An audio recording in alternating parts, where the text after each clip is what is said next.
Olá pessoal, bem-vindo ao Delta Economics. Para quem não me conhece, eu sou o André Amaral e hoje eu quero conversar com vocês a respeito de um problema crônico brasileiro, né, que é a pobreza. Antes de começar o vídeo, só gostaria de deixar bem claro que essa não é a minha linha de pesquisa direta, né? A minha linha de pesquisa é mais política macroeconômica, né, e crescimento econômico. Mesmo assim, hoje eu vou dar um parecer aí. Na verdade, foi algumas pessoas, né, me pediram para que eu falasse um pouquinho de programas de transferência de renda, né? Qual era a minha percepção, se é bom, se é ruim, enfim. E aí eu decidi gravar esse vídeo aqui, mas só para deixar bem claro que essa não é a minha linha de pesquisa, né? Há pesquisadores que são assim excelentes nesse campo, né? Eu vou deixar no final do vídeo, né, um paper aí do Ricardo Paes de Barros, que eu acho que é referência nessa área. Já li alguns papers dele e eu posso garantir para vocês aí que realmente é um cara que conhece muito sobre pobreza, né? Mas vou dar uma ideia aí do que eu penso sobre programas de transferência de renda, pobreza, enfim. A minha percepção, o que é a pobreza no caso, né? É a falta de renda em um determinado local, né? No Brasil, as áreas mais urbanas ali não sofrem tanto com isso, mas as áreas mais afastadas, né? Sobretudo ali as áreas extremas do norte e nordeste do Brasil sofrem mais com esse problema. Por que isso acontece? Porque não há geração de renda ali, né? E há a questão também de um problema, né, na capacidade produtiva daquele lugar. Bom, enfim. Então, esse é um problema dado que todo mundo já conhece. O que o governo entendeu, né? Os governos passados, né? Que deveria ser feito? Bom, um programa de transferência de renda. Então, essa era a ideia principal, né? Então, já que não há renda ali, então a gente transfere essa renda ali para que haja ali uma renda ali de subsistência, uma renda mínima ali, né? Mais uma vez, é só deixar bem claro que esse vídeo aqui não tem objetivo político algum, tá?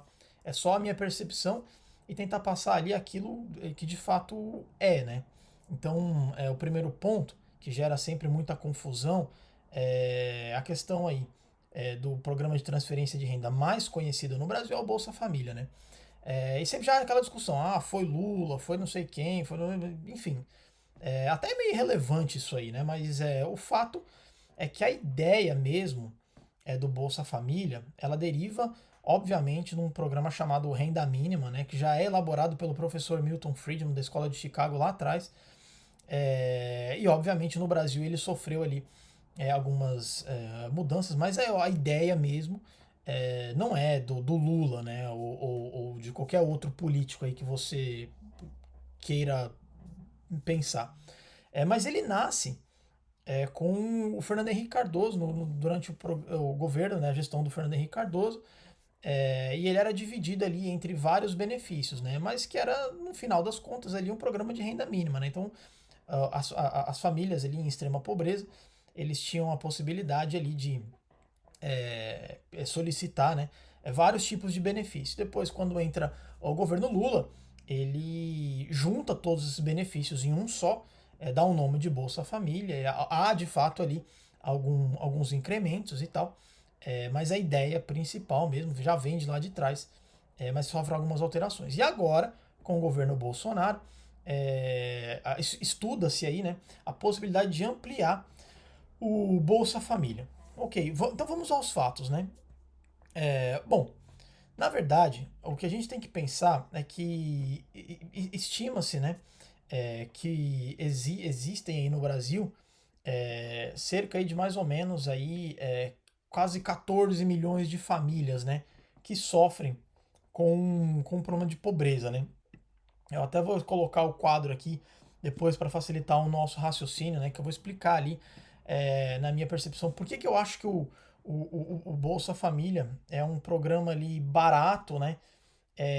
E que, assim, é um bom remédio para a situação do Brasil. Esse assunto voltou à tona, né? Há várias, eu selecionei essa, mas há várias reportagens aí que você pode escolher. Essa da Isto É diz lá, extrema pobreza avança e atinge 14 milhões de famílias no Brasil. Só que essas 14 milhões de famílias impactam em cerca de quase 50 milhões de pessoas. Então não é assim algo que a gente deva ignorar. E antes que você comece a me xingar aí, me dar comunista, defendendo, ou fascista, ou taxista, ou frentista, sei lá como você quiser me chamar, a questão aqui não é um objetivo político. Na verdade, a ideia do Bolsa Família. Mas isso que, não fica nervoso, que eu já pensei assim também, tá? A ideia aí do Bolsa Família hoje virou até obviedade, né? Ninguém mais questiona se devemos ter ou não um programa de transferência de renda. Virou meio óbvio, é claro que tem que ter. Agora, o que deve ser discutido aí de fato é a sua estrutura, possíveis fraudes e tal, né? E o que fazer daí pra frente. Agora, a questão da origem já virou até meio obviedade, né? Bom, mas vamos lá. O que eu queria mostrar para vocês aqui é o seguinte. Bom, então, se temos ali cerca de mais ou menos 50 milhões de pessoas que necessitam dessa transferência de renda, o que a gente tem que pensar daqui para frente é quanto que isso vai custar. E o que nos mostra, como o Brasil é um país de extrema desigualdade, e quando você tem uma desigualdade muito grande, significa que, por exemplo, a sua classe média alta e o seu pobre, há uma discrepância muito grande entre esses dois. Então você não precisa de muito para trazer aquela pessoa que está em uma situação de miséria a um nível razoável. Entendeu? Esse é o ponto. Então hoje estima-se que o Bolsa Família custe aí cerca de menos de 1%, né, do PIB brasileiro. Então eu vou até colocar o gráfico, né, até um pouquinho tosco o gráfico, mas eu acho que ele mostra ali o básico que a gente precisa, né, para entender aqui a situação. Então vamos lá.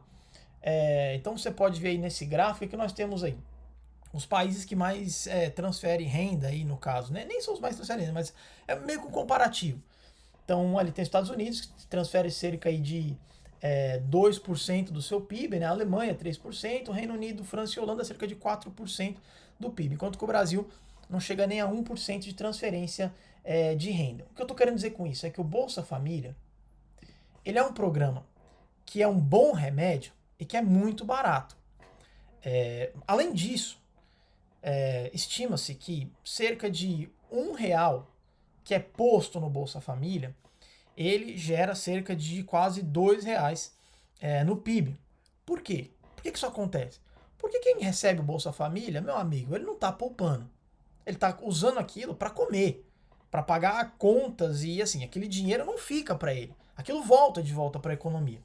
Então, há um efeito multiplicador aí, que cada real posto sai lá na outra ponta quase dobrado, né? Então ele gera um efeito multiplicador aí na economia. Então, a questão que o Bolsa Família é importante, acho que já está até meio que pacificado. Quem ainda defende a extinção do Bolsa Família, ou de fato nunca se debruçou para ler, bem mesmo a fundo, como foi meu caso há muito tempo atrás, ou simplesmente desonesto intelectualmente, né? Por que eu digo isso aqui? Porque muita gente argumenta, não, argumenta da seguinte forma: o que tem que ser feito é levar o progresso para essas pessoas que dependem dessa transferência de renda. Você tem até razão, é até verdade, isso deveria ser feito, mas não dá para ser feito. Você não vai esperar que o Brasil leve infraestrutura em 5 ou 10 anos suficiente para gerar renda para todo mundo que depende do Bolsa Família. Isso aí é até utópico. Se não fez em 100 anos, não vai fazer em 10, não vai fazer em 5. Entendeu? Então, e até que fizesse, durante esses 10 anos, e essas pessoas, como é que ficam? Então, o importante é que o Bolsa Família, ele seja ali um remédio, ele não seja a solução, não tem como ser uma solução. Ele precisa ser um remédio que, de fato, é um remédio efetivo. E ele é importante, ele é bom, ele funciona. Você imagina, aquele indivíduo que trabalhava lá de manhã até a noite, sei lá, fazendo na roça ou cortando cana, em troca, às vezes, ali de R$ 5 por dia, ele não precisa fazer mais isso. Porque o Bolsa Família não permite que ele faça mais isso, que ele se mate fazendo aquilo ali. O que tem que ser feito daí para frente? Antes que você fale, vai gerar vagabundos e tal. Não, não vai, não vai. O que tem que ser feito a partir de agora é fazer com que essa população que depende do Bolsa Família, que elas sejam capazes de criar renda, porque hoje elas não são. E por que elas não são? Porque não há educação de qualidade e até que houvesse, você pega o melhor colégio de São Paulo e vamos colocar aí na região mais pobre do Brasil.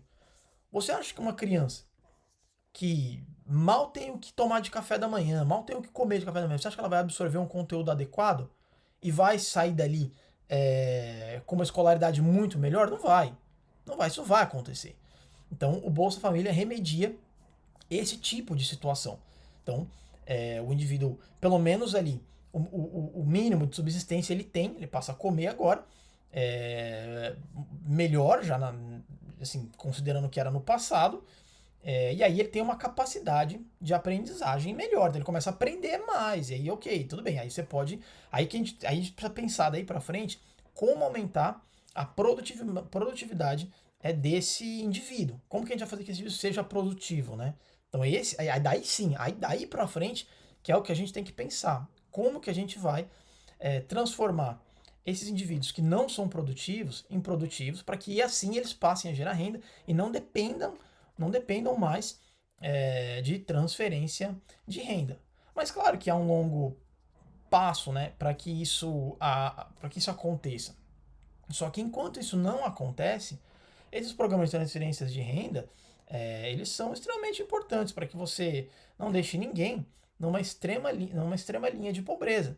Então, o objetivo do Bolsa Família é importante, é bom, e não deve ser deixado de lado. O que, claro, eu discordo veementemente com a maneira que isso é feito, né? Que isso foi feito, que isso é feito, que será feito, que é simplesmente a questão eleitoreira, né? Então, a maneira que isso é montado, a maneira que isso é divulgado, obviamente fica meio óbvio, né, que dos governantes passados e todos que entram ali tem ali o objetivo de angariar voto através aí de política de transferência de renda, mas que o benefício de fato é importante, isso não esqueça. O que deve ser discutido, na verdade, não é a política de transferência de renda, é o que deve ser feito dali para frente. Esse é o ponto mais importante. O que eu gostaria de compartilhar com vocês é esse paper. Eu vou deixar na descrição para quem tiver curiosidade, quiser ler um pouquinho mais, entender um pouquinho mais sobre política aí de transferência de renda. É interessante aqui, esse paper chama Labor Market and Poverty in Brazil, é do Ricardo Paes de Barros, né? Com outros dois autores, Carlos Henrique Corcel e o Felipe Leite. E vale a pena, é um paper muito legal. Vou deixar aí na descrição para quem quiser ler depois, quem tiver mais interesse. E claro, obviamente o paper está em inglês, eu não sei se ele foi traduzido, se esse paper existe em português, mas para quem gosta aí, para quem quer, então fica uma dica, tá? Bom, eu espero que você tenha gostado do vídeo, né? Então fica à vontade aí de argumentar, caso você queira, ou concordar também, crítica, elogio, é tudo bem-vindo, né? Sempre de maneira respeitosa, não há problema algum. Bom, vou ficando por aqui. Eu desejo para você aí tudo de bom, um grande abraço e até a próxima.